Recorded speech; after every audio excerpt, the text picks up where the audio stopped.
عليك. عليكم السلام حبيبي. جاب الموبايل عند البيع. 16 هذا؟ نعم. افتح لي يا حبيبي. افتح لي. هذا شرق اوسط قلبي؟ اي. شهر سنة هاي غراضك كثير موجودات. يا هذا شلون لك هذا 256 دبل سيم كارت. انا قشمر اقول له الدبل ما مرغوب. بطاري خل اقول له بطاريته 59. شو اسوي؟ اسوي 59.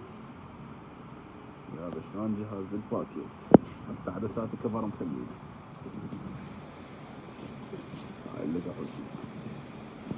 بس قلبي هذا مو شرق اوسط، هذا نموذج مالته زد اي. هذا ما يجي شرق اوسط، الشرق الاوسط هو الاصلي. شلون هسه هذا؟ مغشوش؟ مو مغشوش، بس انه النسخه مالته اقل، مو اصليه هاي اللي يجي زد اي. قد بطاريته؟ ما ادري، ما اعرف بيه. صار له قد ما ماخذه؟ شهرين هيك. بس محتاج كلش ابني بيها. هاي بطاريته 59، بس مع نسبته ايش قد؟ هاي نسبته 59 البطاريه، كلش تعبانه.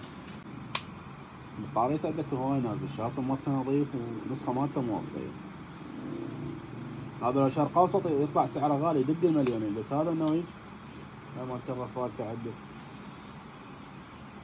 حبيبي هذا اذا تريد اخذه يعني واخذه منك تسهيله مراخذه ب 500,000. بعد شوي. ما يفيدني ترى هذا ب 500,000 ويتاخر على الدليل. متوازي عليه، يلا بيع اليوم. سهله حبيبي، بس فرمت اياه.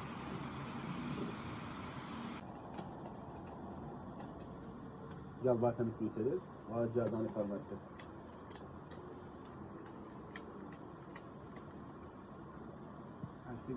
السلام. حرامي. هذا الجهاز والله صيد اخذته ب 500,000، اقل شيء بربح مليون. يا رب كثر من هي الصيدات. 16 برو ماكس فل باكيت. وقل له هذا مو زين دبل سيم كارت.